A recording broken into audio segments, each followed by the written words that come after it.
Se você gosta de história, você está reconhecendo que essa daqui é a Pirâmide do Sol que fica em Teotihuacan, nas proximidades da Cidade do México. E se você já jogou Gran Turismo ou Need for Speed, você já deve ter reconhecido esse esportivo, né?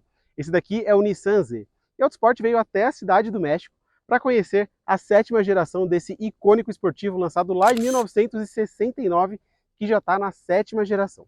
A Nissan, infelizmente, não vende esse carro no Brasil. Ela até vendeu o 350Z lá no começo dos anos 2000, mas atualmente não oferece nenhum esportivo na sua gama. Quem sabe com esse vídeo o pessoal da Nissan do Brasil se convença e decida levar essa maravilha lá para o nosso mercado. Mas antes de eu começar a mostrar visual, motorização, interior, como anda, eu quero te convidar a se inscrever no canal da Autosport e também clicar no ícone do sininho. Assim, vocês ficam sabendo antes de todo mundo quando tem vídeo novo por aqui.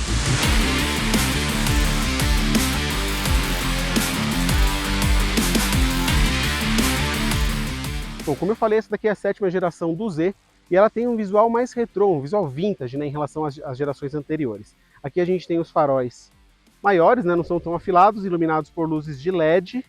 A gente já tem o novo logotipo da Nissan. O capô é bastante prolongado e é bem baixo, e aqui a gente tem a tomada de ar.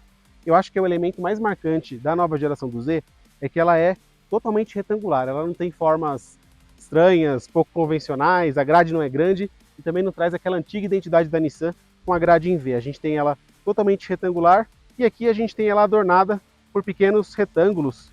Aqui nesse caso são de aço escovado. Bom, visual da dianteira apresentado, é hora da gente abrir o capô e mostrar o que habita, ou o que move o Nissan Z. Nesse caso, um motor V6 3.0 biturbo, entrega satisfatórios, mais do que satisfatórios, 400 cavalos e quase 50 kgfm de torque. Esse motor é compartilhado com alguns outros modelos da Nissan no México e também nos Estados Unidos. Aqui a gente vê uma barra estabilizadora, tudo isso para controlar, né, a rigidez torcional, deixar esse carro mais firme. Infelizmente o capô não tem, né, a mola que facilita a abertura, ele é relativamente pesado e é bem generoso. Dianteira e motor apresentados, bora falar da lateral do Z. Aqui a gente tem rodas escurecidas de 19 polegadas com pneus de perfil fininho, 40 aqui na frente, 35 ali na traseira. Retrovisor com acabamento de plástico em preto brilhante, assim como a parte superior da carroceria. Esse é um opcional que a Nissan vende para o Z aqui no México, pintura em 2 tons. A parte de baixo é aquele cinza meio azulado, bem conhecido dos brasileiros, as marcas têm adotado essa cor nos últimos anos. Nesse carro achei que ficou bem legal, na luz dá um efeito bem interessante. Aqui em cima a gente tem uma outra característica, né? Agora eu vou falar de traços bem marcantes, né, desse Z. Começando por essa linha descendente, prateada, que percorre até o final da traseira. A Nissan fala que isso daqui, a inspiração aqui foram as katanas, tradicionais armas japonesas. Seguindo a gente tem o Z estilizado, né, aqui na lateral. A maçaneta também relembra, né, as gerações anteriores do Z. E abrindo as portas a gente tem portas sem moldura. Finalmente, por último, mas não menos importante, a traseira do Nissan Z. Aqui, assim como na dianteira, o estilo é bem vintage e eles focaram, as linhas são muito limpas, né? E eles focaram em 2 barras horizontais. A primeira, superior, abriga as lanternas, que também tem esse tema todo retangular, as luzes aqui são de LEDs. Essa barra preto brilhante ligando as 2 peças, que abrigam também o logotipo da Nissan, que é novo e eu já volto a falar dele, e ali também a inscrição Z, assim como na lateral. Um pouco mais abaixo a gente tem uma segunda barra preto brilhante que também acomoda a saída dupla de escape. E eu falei do logotipo da Nissan porque exatamente aqui embaixo fica a abertura da tampa do porta-malas. Eu abri e a gente chega no compartimento modesto. São menos de 250 litros, suficientes para acomodar 2 malas pequenas, ou talvez uma média aqui no meio, e uma mochila e talvez algumas sacolas ali nas extremidades. Pelo menos essa redinha aqui, ela impede, né, que olhares curiosos vejam o que tem aqui dentro da tampa. Aqui dentro a gente tem um Nissan um pouco diferente do que a gente está acostumado no Brasil, começando o nosso tour pelo quadro de instrumentos, que aqui é totalmente digital e não tem um ponteiro analógico como em alguns carros que a gente tem da marca no Brasil. O volante é totalmente diferente, também é modernizado.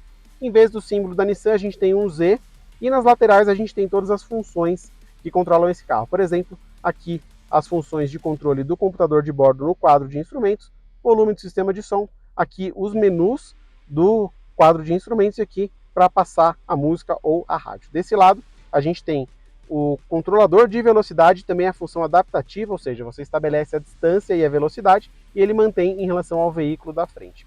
Lembrando que esse carro tem algumas assistências à condução, essas que eu falei, e também alerta de ponto cego, que é mostrado aqui na lateral, na base do retrovisor, mas na parte interna. Eu acho uma posição bem bacana, super intuitiva para o motorista, mas esse carro não mantém a faixa, ele não tem alerta de saída de faixa com correção. Falando um pouquinho mais de equipamentos, esse carro tem aqui na parte superior mostradores da pressão do turbo e também a voltagem da bateria, descendo aqui as saídas de ventilação. A central multimídia é exatamente igual à dos carros da Nissan vendidos no Brasil, incluindo a tela pequena. E a moldura aqui lateral é gigante, né? Dava para crescer essa tela lateralmente tranquilamente. Pelo menos os botões físicos, eu gosto bastante de ter botões físicos para auxiliar nas funções da central multimídia. Descendo um pouquinho aqui, a gente tem o que para mim é um dos pênaltis desse carro: o ar-condicionado não tem mostradores digital, né? Ele tem aqui uma função alto, mas ficou faltando, né? Aqui quando a gente muda a temperatura, não é a mesma coisa de um ar-condicionado automático digital. Mais abaixo, carregador de celular por indução, duas portas USB do tipo A e do tipo C. Chegando aqui, a gente tem o botão de partida e o seletor de modos de condução. Na verdade, aqui é para acionar o modo Sport. Esse carro tem câmbio manual de 6 marchas. Aqui a gente tem alavanca curtinho, de curso curto inclusive, e mais atrás, aquecimento dos bancos, abertura do porta-malas, freio de mão. Esse carro tem tração traseira, então isso daqui é um convite ao drift. Mais atrás, dois porta-copos, né? Um deles fica escondido, um é bem à mostra, e aqui um minúsculo porta-objetos, onde eu coloquei o cabo para carregar meu celular na volta para a Cidade do México. Esse carro só tem 2 lugares, né, como vocês podem perceber, e atrás dos bancos tem um espaço mínimo que acomoda uma blusa, uma mochila e nada muito além disso.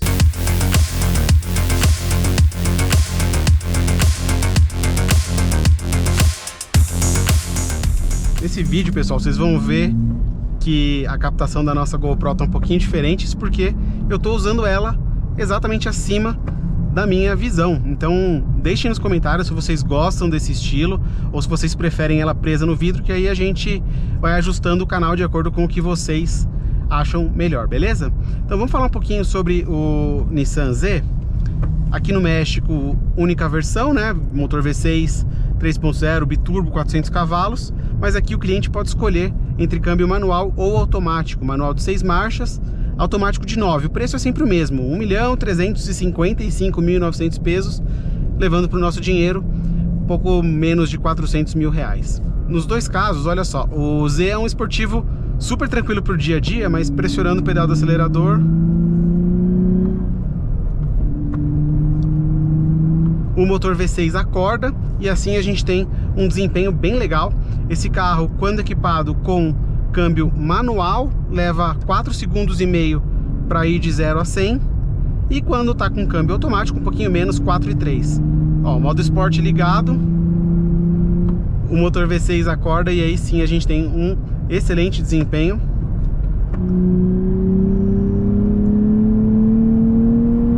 O ronco é legal mesmo lá acima das 4.000 rotações, mas isso não significa que ele não seja esperto abaixo dessa rotação. Isso porque o torque máximo de 48 kgfm é entregue a 1.600 rotações, é uma faixa bem baixa de torque, então sempre que o motorista precisa, ele tem ali um desempenho à disposição.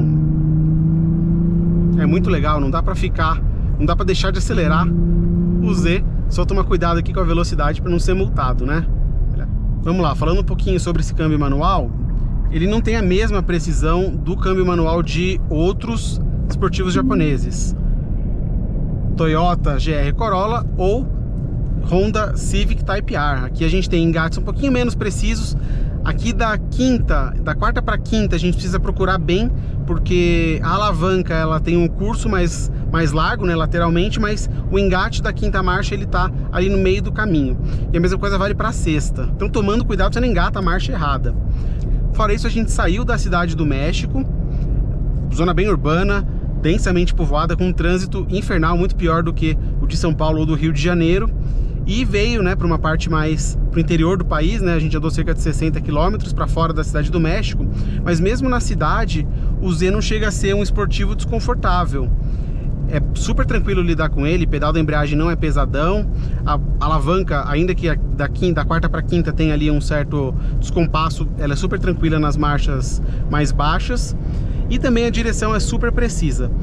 Contribui o fato, né, de o Z não ser um carro comprido, são 4,38 m de comprimento, mas ele é bem largo, né? Isso, num trânsito como o da Cidade do México, pode acabar fazendo com que o motorista tenha que redobrar a atenção.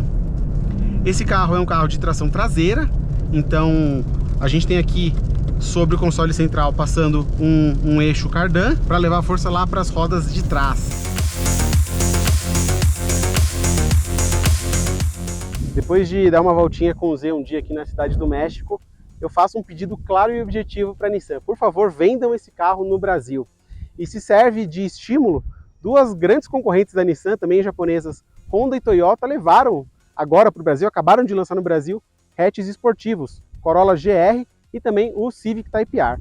Aqui a gente tem uma proposta bem diferente, né? Que não é um hatch de 4 portas, mas sim um coupé de 2 portas, mas considerando o preço desse carro aqui no México, ele ficaria na casa dos 400, talvez 500 mil reais.